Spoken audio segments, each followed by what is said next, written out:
आज की क्लास में हम एक और नई प्रपोजिशन के एक्सरसाइज को सॉल्व करेंगे। ये जो क्वेश्चन है प्रीवियस इस एग्जाम में आए हुए हैं, तो आने के चांसेस हैं आने वाले एग्जाम्स में। चलो स्टार्ट करते हैं। आज का फर्स्ट क्वेश्चन है, उससे पहले चैनल पर नए हो सब्सक्राइब कर देना, वीडियो को लाइक कर देना और टेलीग्राम को ज्वाइन कर लेना। फर्स्ट क्वेश्चन है, dash this time next week I will be dash Mumbai. तो इसमें राइट ऑप्शन क्या होगा, कौन सा पेयर आएगा, on, at, in, by, in, at, from. यहाँ पर जो पेयर राइट ऑप्शन होगा वो होगा बाई और इन, क्योंकि हम बाई का यूज़ करेंगे। We use by for deadline, before और एट अ पर्टिकुलर टाइम। यहाँ पर इनका यूज़ होगा फॉर लोकेशन के लिए। इसका हिंदी मतलब है अगले सप्ताह इसी समय मैं मुंबई में रहूँगा। तो यहाँ पर राइट ऑप्शन जो हो जाएगा वो हो जाएगा बाई हो जाएगा। By this time next week I will be in Mumbai.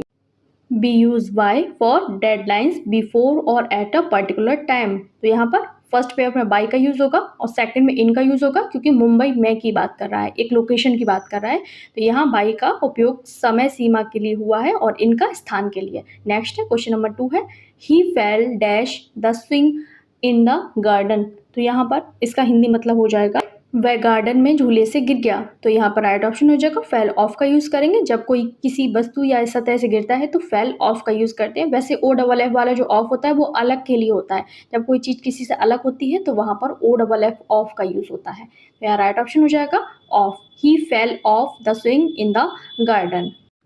Next है क्वेश्चन नंबर 3 है, scientist are involve dash the search of a therapeutic for this virus to prevent its spread. इसका हिंदी मतलब हो जाएगा वैज्ञानिक इस वायरस के इलाज की खोज में लगे हुए हैं ताकि इसके प्रसार को रोका जा सके। तो यहाँ पर जो राइट ऑप्शन हो जाएगा वहाँ पर हम क्या यूज़ करेंगे, यहाँ पर हम इनका यूज़ करेंगे। एट का होगा नहीं, ऑन का नहीं होगा, ओवर का नहीं होगा। यहाँ राइट ऑप्शन जो होगा इनका यूज़ होगा।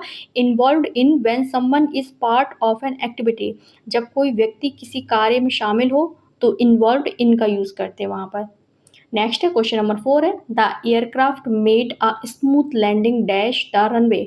तो यहाँ पर जो राइट ऑप्शन हो जाएगा वो क्या होगा, इनटू होगा, इन होगा, ऑन होगा या फिर बाई का यूज़ होगा।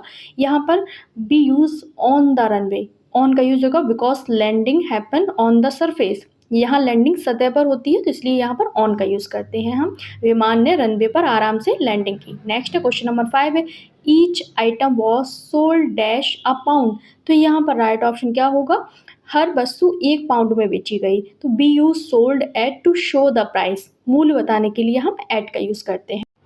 एट का यूज़ फिक्स्ड रेट निर्धारित कीमत पर बात करने के लिए करते हैं, जैसे कि each item was sold at a pound, हर सामान 1 पाउंड में बेचा गया। एट का मतलब होता है एग्जैक्ट प्राइस, यानी कि एग्जैक्ट रेट की बात करते हैं जब हम। उसी तरीके से फॉर का मतलब होता है मोल भाव या किसी चीज़ के बदले में, एक्सचेंज की बात जब हम करते हैं। She sold her car for 2 lakhs, उसने अपनी कार 2 लाख में बेची। फॉर का मतलब होता है टोटल अमाउंट एक्सचेंज करना। नेक्स्ट है बाई का डिफरेंस क्या होता है, बाई का मतलब होता है किसी कीमत का फ़र्क बताने के लिए। This pen is cheaper by 10, यह पेन 10 से सस्ता है। पेट्रोल इज कॉस्टली बाई 2 पर लीटर, पेट्रोल 2 प्रति लीटर महंगा है। तो बाई का यूज़ हम तब करते हैं जब प्राइस में हमें अंतर बताना हो, डिफरेंस बताना हो कि कितना सस्ता है कितना महंगा है, वहाँ हम बाई का यूज़ करते हैं। आई होप आपका ये कॉन्सेप्ट क्लियर हो गया होगा कि प्राइस के लिए कब एट, कब फॉर और कब बाई का यूज़ करना है। नेक्स्ट देखते हैं question number 6, Sunaina said comma inverted comma she is sick dash the whole business. तो यहाँ पर जो राइट ऑप्शन होगा वो क्या होगा, वाई होगा, ऑफ होगा, फॉर होगा या फिर विद होगा। यहाँ पर ऑफ प्रपोजिशन का यूज होगा। The phrase is sick of meaning tired और frustrated with someone. Sick of का मतलब है किसी चीज़ से परेशान या फिर ऊब जाना। सुनैना ने कहा वह पूरे काम से तंग आ गई है। तो यहाँ पर राइट ऑप्शन होगा सिक ऑफ का यूज होगा। यहाँ पर राइट प्रपोजिशन हो जाएगा क्वेश्चन नंबर 6 में be of. Next question number 7 है, we respect you but we don't agree dash your ideas. तो यहाँ पर जो राइट ऑप्शन होगा वो क्या होगा, अब आप सोच लीजिए। यहाँ पर विद का यूज होगा, अग्री विद होता है। We don't agree with your, मैं आपके रिस्पेक्ट करता हूँ पर आपके जो आइडियाज़ हैं उससे सहमत नहीं रखता हूँ। तो यहाँ पर राइट ऑप्शन हो जाएगा विद का यूज होगा। क्वेश्चन नंबर 8 है, I am tired dash walking. तो यहाँ पर जो राइट ऑप्शन होगा वो होगा मैं चलने से थक गया हूँ।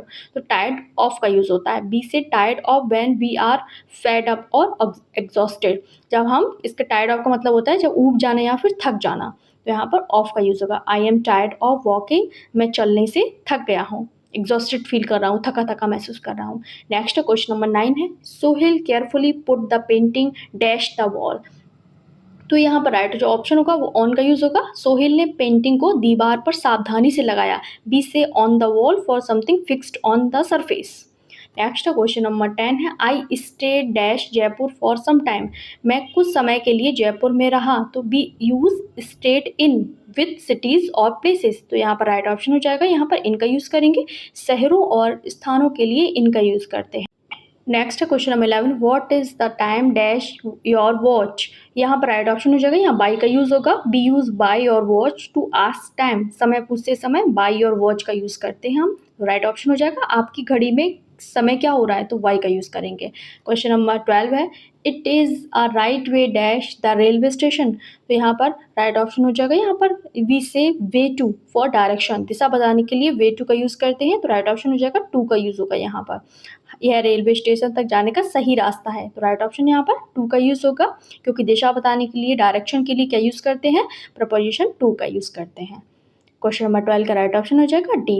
नेक्स्ट देखते हैं क्वेश्चन नंबर 13 है one of us has given dash his honesty, तो यहाँ पर राइट ऑप्शन जो हो जाएगा वो हो जाएगा अप हो जाएगा, यहाँ पर गिवन अप का मतलब होता है क्विट करना, गिव अप मतलब छोड़ देना, the phrase give up means to quit, हम में से एक ने अपनी ईमानदारी छोड़ दी है, तो यहाँ राइट ऑप्शन जो हो जाएगा वो क्या होगा, अप का यूज़ होगा। क्वेश्चन नंबर 13 में गिव अप मीन्स होता है त्याग देना, छोड़ देना, पीछे छोड़ देना, इस तरीके से। नेक्स्ट है क्वेश्चन नंबर 14 है my sister's paintings were dash at the national museum, तो यहाँ जो राइट ऑप्शन होगा वो क्या होगा, पहले इसका हिंदी मतलब देखते हैं, मेरी बहन की पेंटिंग्स राष्ट्रीय संग्रहालय में प्रदर्शित थी, तो यहाँ पर ऑन डिस्प्ले का यूज़ होगा, we use on display to mean being shown to people, प्रदर्शन के लिए ऑन डिस्प्ले का यूज़ करते हैं, तो राइट ऑप्शन जो हो जाएगा, ये क्वेश्चन है वो एग्जाम के क्वेश्चन है, मैंने प्रीवियस ईयर क्वेश्चन पेपर से ये क्वेश्चन लिए हैं, तो ये इंपॉर्टेंट क्वेश्चन है, आपको ये एक्सर एंड तक जरूर देखनी चाहिए और होमवर्क का आंसर भी देना है मुझे, एक मैंने क्वेश्चन दिया है इनमें। क्वेश्चन नंबर 15 है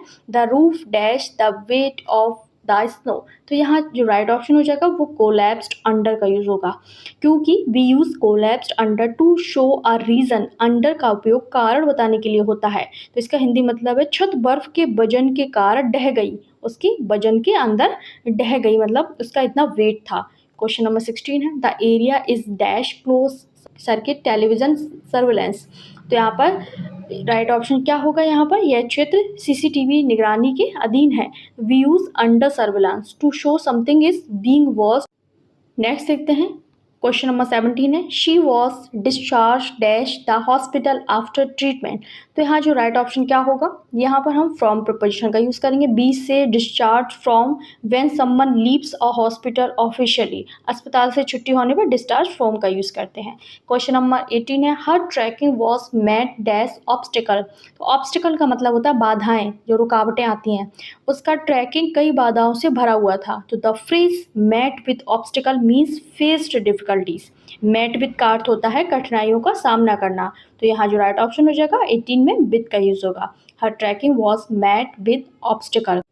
नेक्स्ट है क्वेश्चन नंबर 19 है he was not ready dash the promotion, वह प्रमोशन के लिए तैयार नहीं था, तो यहाँ पर हम फॉर प्रपोजिशन का यूज़ करेंगे, be use ready for to show preparation for something, किसी चीज़ के लिए तैयार होने पर रेडी फॉर का यूज़ करते हैं, रेडी के साथ में फॉर यानी किसी चीज़ के लिए तैयार होना, तो यहाँ पर वो प्रमोशन के लिए तैयार नहीं था, तो और तो प्रपोजिशन है इसमें फिट ही नहीं बैठेंगे, इन ऑफ बिकॉज तो होगा नहीं, तो यहाँ पर क्या राइट ऑप्शन हो जाएगा, वो फॉर का यूज़ होगा, ही was not ready for the promotion. Next है क्वेश्चन नंबर 20 है he was chatting dash the cars, तो यहाँ पर अबाउट का यूज होगा, वह कारों के बारे में बात कर रही थी, तो we use chatting about to show the topic of conversation. Next है क्वेश्चन नंबर 21 है the path runs dash forest and mountains, तो यहाँ पर राइट प्रोपोजिशन होगा वो क्या यूज होगा, टूवर्ड, टूवर्ड का मतलब होता है की ओर, दिशा के लिए टूवर्ड्स का यूज करते हैं, पहाड़ों जंगलों में की ओर जो रास्ता है वो जाता है, तो we use runs toward for direction के लिए हम क्या यूज़ करेंगे, यहाँ पर रन्स टूवर्ड का यूज़ करेंगे, टूवर्ड का मतलब होता है की ओर।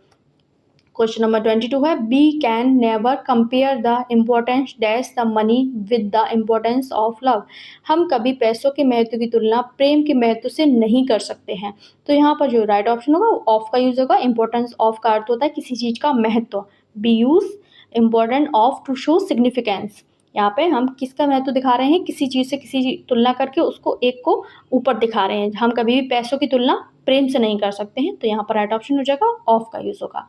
क्वेश्चन नंबर 23 है, his family lives dash Malwa in Madhya Pradesh. तो यहाँ पर वी यूज लिव्स के साथ at preposition for a specific location like a town or region. किसी विशेष स्थान के लिए एट का यूज़ करते हैं यहाँ पर। उसका परिवार मध्य प्रदेश के मालवा में रहता है, तो एमपी के लिए तो हमने इन का यूज़ किया है क्योंकि वो बड़ा प्लेस है, और छोटे प्लेस के लिए उससे पहले एट का यूज़ करते हैं यहाँ पर। तो यहाँ राइट ऑप्शन हो जाएगा एट का यूज़ हो जाएगा, क्योंकि हम एक क्या स्पेसिफिक लोकेशन की बात कर रहे हैं, मालवा की बात कर रहे हैं, तो वहाँ एट का यूज़ किया है। मध्य प्रदेश के लिए हमने इन का यूज़ किया है क्योंकि वो बड़ी सिटी है, और बड़े प्लेस के लिए हम इनका यूज़ करते हैं। उससे पहले कभी भी कोई छोटा जगह बतानी हो, स्पेसिफिक लोकेशन बताना हो, तो वहाँ पर हम एट प्रपोजिशन का यूज़ करते हैं। तो 23 का राइट ऑप्शन हो जाएगा यहाँ पर एट का यूज़ हो जाएगा for a specific location like a town or region. Next है क्वेश्चन नंबर 24 है, he walk dash the park and later strolled dash the river bank. वह पार्क के बीच में चला और बाद में नदी के किनारे टहलने लगा। तो यहाँ पर जो पेयर बनेगा वो होगा थ्रू और अलोंग का। We use through to show movement inside an area and along to show movement beside something. किसी चीज़ के साथ साथ, किसी चीज़ के बाहर के लिए, किसी क्षेत्र के भीतर चलने के लिए हम थ्रू का यूज़ करते हैं, और किनारे किनारे चलने के लिए हम अलोंग का यूज़ करते हैं। तो राइट ऑप्शन हो जाएगा यहाँ पर थ्रू और along. He walk through the park and later strolled along the river side. Next है क्वेश्चन नंबर 25 है, he was born in a business family and has a natural aptitude dash business. तो यहाँ जो right option हो जाएगा वो होगा यहाँ पर फॉर का यूज़ करेंगे, एप्टीट्यूड फॉर बिजनेस हो जाएगा यहाँ पर। राइट ऑप्शन हो जाएगा यहाँ पर फॉर। नेक्स्ट क्वेश्चन है 26 नंबर है, और यही आपका होमवर्क है। The boat sail dash the river. तो boat sail dash the river, तो यहाँ इन होगा, ऑन होगा, अबव होगा, या फिर टू प्रपोजिशन का यूज़ होगा। तो ये आपका होमवर्क है, मुझे आप लोग कमेंट करके बताएंगे ये 25 क्वेश्चंस में से आपने कितना स्कोर किया, मुझे जरूर बताना। लाइक कर देना, शेयर कर देना, और कमेंट करके ये भी बताया करो वीडियो कैसा लगा, या कौन सी टॉपिक पर आपको प्रॉब्लम होती है, तो ये भी बता सकते हैं, तो उस पर मैं वीडियो बना कोशिश करूँगी। तो लाइक कर देना, शेयर कर देना, सब्सक्राइब कर देना, टेलीग्राम को ज्वाइन कर लेना, लिंक उसका डिस्क्रिप्शन बॉक्स में है। मिलते हैं अगली वीडियो में।